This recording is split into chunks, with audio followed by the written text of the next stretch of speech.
l'apôtre Paul le disait, hein, pleurer avec ceux qui pleurent. Après, on sait que la vie continue, on sait aussi qu'elle est différente, on sait aussi qu'il faut retrouver du sens, le sens étant plus le même, et puis qu'il y a des blessures et des manques qui resteront, mais ces blessures et ces manques, on peut les vivre en Dieu. On n'a pas besoin de les vivre contre Dieu, on n'a pas besoin de les vivre à côté de Dieu, on peut les vivre dans le Christ.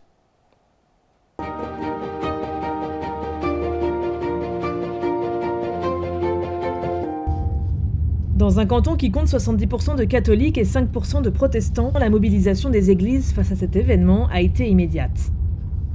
3 jours après la tragédie, Monseigneur Jean-Marie Lauvé, évêque de Sion, a présidé une messe en mémoire des victimes de Crans-Montana, en présence de plusieurs évêques ainsi que de responsables de l'église réformée valaisanne et suisse. Guy Liagre, pasteur réformé de la paroisse de Crans-Montana, a pris part à cette initiative qu'il salue. Il avait lui-même organisé au sein de sa paroisse un temps de recueillement. On a installé donc un petit lieu de mémoire.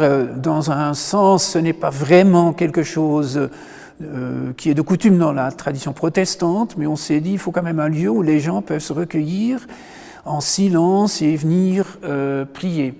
Alors on a installé ça, on a donc une Bible qu'on a ouverte sur le livre des Lamentations, un texte qu'on a lu aussi lors de la veillée qu'on a eue ici dans le temple, et 2 bougies. On a la bougie évidemment qui brûle chaque dimanche quand on a le culte, et puis il y a une bougie qui a été posée ici par une maman italienne. Selon son estimation, près de 70% de ces paroissiens ont été touchés indirectement par la tragédie. Ils ont perdu un voisin, un ami, une connaissance. Certains sont encore sonnés par l'événement. Je n'ai jamais pu me rendre sur le lieu même. J'ai vécu donc par ma petite fille et par ma petite nièce des récits qui étaient tristes et qu'elle n'aurait jamais dû voir. Cependant, moi-même, elles sont allées plusieurs fois apporter des fleurs, apporter des bougies, les jours qui ont suivi. Moi, je n'ai pas pu. Ma petite fille et ma petite nièce, se rendaient aux constellations, étaient restées devant le constellation et hésitaient à entrer, alors que leurs 4 camarades ont dit « mais oui, on y va, mais oui, allons-y ». Et ça, c'était vers 1h20, 1h15. Et par bonheur, mes 2 petites avaient quelque chose de très important à regarder, une nouvelle série américaine qui sortait après 1h du matin, je crois. Et les amies qui sont rentrées dans les constellations, elles sont sorties par bonheur. Je pensais qu'elles étaient restées au rez-de-chaussée. Non, elles étaient descendues, mais elles sont tout de suite remontées parce qu'elles ont vu le feu au plafond. Donc, aucune des 4 n'a été touchée. Elles sont sorties normalement, en précipitation, mais ont soutenu, ont aidé. Et c'est là où c'était difficile parce que mes petites ont vu. Donc, elles ont été très marquées, elles sont encore marquées. J'ai dû être là à la sortie des cours parce qu'elles sont au lycée. Donc, elles sont encore sous le choc. J'ai un fils qui est médecin psychiatre et je pense qu'il faudra qu'il les voie de temps en temps. Il y avait beaucoup de jeunes dans cette catastrophe. Énormément. Et parce que c'est le seul endroit où des parents peuvent laisser sans souci des enfants, entre guillemets, mineurs. Ce n'était pas un lieu de perdition, pas du tout. C'était un lieu de jeunes sportifs qui faisaient la fête ce jour-là, parce que les autres jours, ils n'y vont pas. C'était vraiment une soirée du 31 décembre. Je pense qu'on est dans le deuil, dans la dignité, et en même temps, je pense que nous sommes chrétiens, et cela nous demande d'être quand même très humble par rapport à ce qui s'est passé. Et ne pas juger, ce n'est pas à nous de juger, ce sera aux autorités de juger, à la justice de juger. Mais je trouve qu'il y a trop de personnes qui critiquent Et ça, je pense que ce n'est pas notre rôle, franchement. Les églises réformées et catholiques du canton de Vaud, par le biais de leur équipe de soutien d'urgence, ont été en première ligne pour annoncer officiellement aux proches l'identité des victimes. Pierre Bader, cofondateur et coordinateur de l'équipe de soutien d'urgence du canton, revient sur l'importance de ce dispositif et sur sa mission aux côtés des autorités et des familles endeuillées par des drames. Nous, on travaille sur le canton de Vaud, sur mandat des feux bleus, respectivement la plupart du temps la police, mais ça peut être les pompiers, ça peut être les ambulances. Le cas de Crans-Montana, il avait une spécificité par rapport à notre réalité quotidienne, c'est que les familles ont attendu une identification parce qu'elle devait être faite de façon extrêmement précise et extrêmement bien faite. Ce qui fait que quand on les a contactés pour leur fixer un rendez-vous, voilà, il y avait quand même cette nécessité que la parole officielle soit dite par les policiers et que la parole de compassion soit dite par mon équipe, même si les choses étaient peut-être déjà attendues, craintes pour les familles. Les annonces de décès, elles se préparent toujours. Il s'agit d'avoir les informations nécessaires. On sait par expérience quelles sont les questions que les familles vont poser. On sait les besoins des familles. On ne connaît pas leurs réactions, chacun étant très très différent. Et puis il faut être assez clair, nous on accompagne l'annonce de décès. En Suisse, c'est la police qui a cette mission de le faire.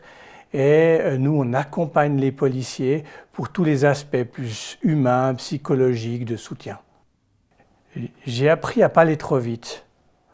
Des fois, on amène vite des paroles de consolation qui sont vraies, qui seront vraies un jour, mais qui, des fois, sont trop rapides. Et ces paroles de consolation, on les amène parce que la douleur des gens, elle nous est insupportable. Alors, on aimerait les apaiser, respectivement, on aimerait un peu apaiser sa propre douleur. Donc, j'ai appris à endurer d'abord, et on endure avec eux. On pleure avec eux. L'apôtre Paul le disait, hein, pleurer avec ceux qui pleurent.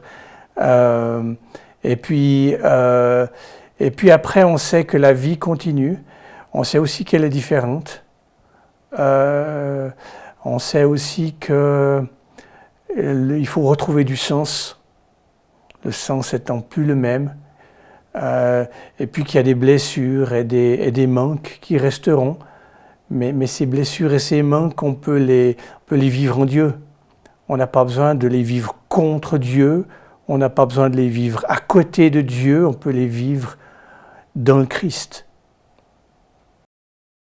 Grâce au soutien massif de nombreux pays européens, 35 patients ont été transférés depuis le 2 janvier, depuis des hôpitaux suisses vers des cliniques spécialisées en Belgique, en Allemagne, en France et en Italie.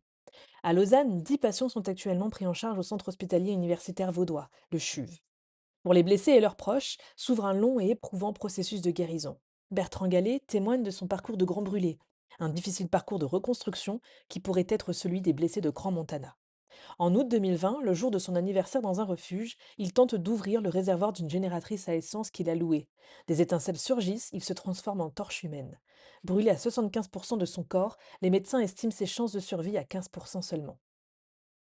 J'avais mon t-shirt qui est brûlé, j'étais en short, et de ce qui restait en tout cas. Donc eux, ils comprennent tout de suite, quand il y a une grande partie touchée, il faut savoir qu'un grand brûlé, vous êtes estimé comme un grand brûlé à partir de 20% de votre surface corporelle touchée. Dans les 4-5 premiers jours, c'est une partie délicate. Ils avaient dit à ma famille, gardez votre téléphone près de vous, parce qu'on ne sait pas ce que ça va donner. Pourquoi? Alors ça, c'est une chose que les gens ont une chance, façon de parler, hein, bien sûr. C'est des personnes grand brûlées suite à cette catastrophe qui sont jeunes. Donc jeune veut dire plus résistant, plus apte à se battre, etc. Et moi, c'était le contraire, c'est que j'avais 55 ans et avec un grand degré de brûlure, on me donnait 15% de chance de survivre. Alors, l'accompagnement, c'est clair, il est médical, hein, vous êtes dans dans la partie de l'hôpital des grands brûlés spécifiques et effectivement des urgences, quoi, au fait. Hein. Vous êtes constamment contrôlé, surveillé, parce que ça peut, même actuellement, je dirais même après 2 semaines, ça peut arriver que voilà, vous ne passez pas la barre. Tout dépend effectivement de la force. Je pense que c'est des jeunes. Il y en a aussi qui sont sportifs, hein, d'après ce que j'ai pu savoir.